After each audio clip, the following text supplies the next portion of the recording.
Dubai மற்றும் அபுதாபியில் கடந்த 2 நாட்களை ஒப்பிடும்போது இன்று கொஞ்சம் நிலைமை மாறியிருக்கிறது.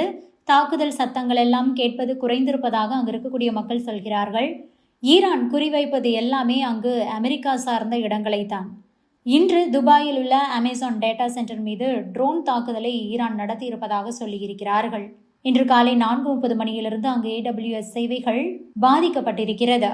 ஈரான் மீது இஸ்ரேல் மற்றும் அமெரிக்க கூட்டுப்படைகள் தாக்குதல் நடத்தி வரும் நிலையில் அதற்கு பதிலடியாக வளைகுடா நாடுகள் மீது ஈரான் ஏவுகணை தாக்குதல் மற்றும் ட்ரோன் தாக்குதலை நடத்தியிருக்கிறது.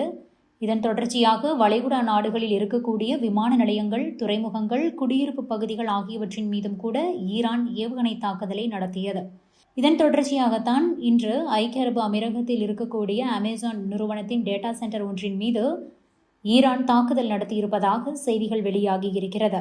துபாயை பொறுத்தவரை அமேசான் நிறுவனத்துடைய டேட்டா சென்டர்கள் நிறைய இருக்கிறது. அதில் ஒரு டேட்டா சென்டர் மீதுதான் ட்ரோன் போன்ற ஒரு அடையாளம் தெரியாத மர்ம பொருள் ஒன்று விழுந்து தீப்பிடித்து டேமேஜ் ஆகி இருக்கிறது. இந்த நிலையில்தான் டேட்டா சென்டரில் மின் இணைப்பு தற்காலிகமாக துண்டிக்கப்பட்டுள்ளது. இந்த டேட்டா சென்டர்கள் ஸ்டோரேஜ் ஃபெசிலிட்டிக்கு பயன்பட்டு வருகிறது. அங்கு இருக்கக்கூடிய பல நிறுவனங்களின் டேட்டாக்களையும் இந்த அமேசான் நிறுவனம் கையாண்டு வருகிறது. இதை ஒரு அவைலபிலிட்டி ஜோன் என்று சொல்கிறார்கள். அங்கு இருக்கக்கூடிய அவைலபிலிட்டி ஜோன்களில் MEC 1, AZ2வில் தான் இந்த அட்டாக் நடந்திருக்கிறது. ஒவ்வொரு டேட்டா சென்டரும் தனித்தனி இடங்களில் இருக்கிறது. இப்போது ஒரு லொகேஷனில் மட்டும்தான் அட்டாக் நடந்திருக்கிறது. இதனால் வளைகுடா நாடுகளில் சில மணி நேரங்களுக்கு கிளவுட் டேட்டா சேவை பாதிக்கப்படும் என்று சொல்லியிருந்தார்கள். ஐக்கிய அரபு அமீரகத்தில் இருக்கக்கூடிய மற்ற டேட்டா சென்டர்கள் வழக்கம் போல இயங்கி வருகிறது. இந்த தாக்குதலை அமேசான் அதிகாரப்பூர்வமாக உறுதிப்படுத்தவில்லை.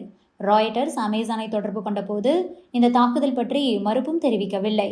அபுதாபி கமர்ஷியல் பேங்கும் கூட தற்போது டெக்னிக்கல் இஷ்யூஸை எதிர்கொண்டிருக்கிறது. அதேபோல பஹ்ரைனிலும் கூட அமேசான் டேட்டா சென்டர் மீது தாக்குதல் நடத்தப்பட்டுள்ளது. ஷார்ஜாவில் உள்ள அல்நடா இண்டஸ்ட்ரியல் ஏரியாவிலும் கூட ஈரான் தாக்குதல் நடத்தியிருக்கிறது.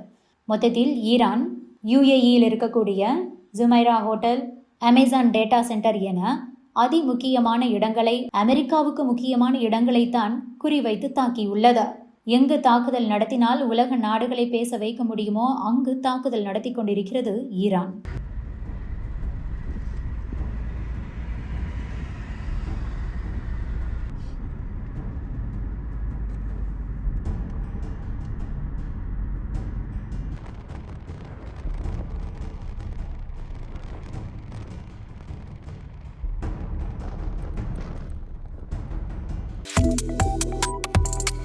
Subscribe to One India and never miss an update.